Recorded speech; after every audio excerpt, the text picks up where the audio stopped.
10वें हफ्ते में आपके बच्चे के नाखून और बाल भी बनना शुरू हो जाते हैं और वो अपने नन्हे से हलक से निगलने की मशक करना शुरू कर देता है।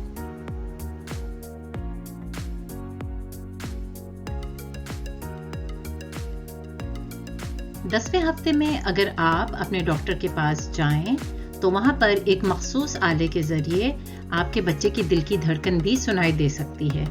मगर अगर किसी वजह से आप ये धड़कन ना सुन सकें तो आपको परेशान होने की ज़रूरत नहीं है। कभी कभार बच्चा ऐसी पोजीशन पे आ जाता है कि उसकी दिल की धड़कन आले से सुनना मुश्किल होती है। इस दौरान में हर हालत में अल्ट्रासाउंड के जरिए बच्चे की धड़कन देखना सबसे बेहतरीन तरीका होता है। 10वें हफ्ते में आप पुरसुकून नींद की तलाश में ही रहते हैं।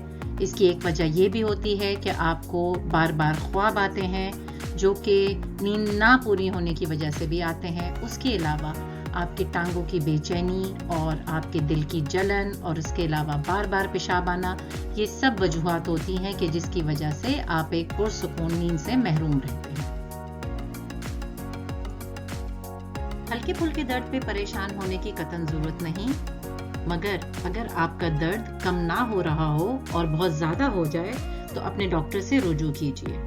हल्के फुल्के दर्द के लिए आप चाहें तो गर्म पानी की थैली भी अपने पेट पे रख सकती हैं या फिर आराम कर लें, इससे भी आपके दर्द में कमी वाक़ई हो सकती है। याद रखें, ये दर्द बच्चे और यूट्रस के बढ़ने की वजह से हो रहा है।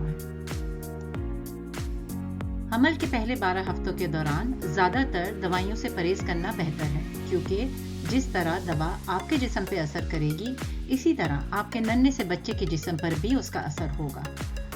डॉक्टर्स के मुताबिक बहुत कम मिकदार में पैनाडोल या टाइलेनॉल हमल के दौरान में महफूज है। उम्मीद है कि आपका हमल का ये वक्त अच्छा गुजर रहा होगा। मुबारक हो, आप एक बहुत अजीम माँ बनने वाली हैं।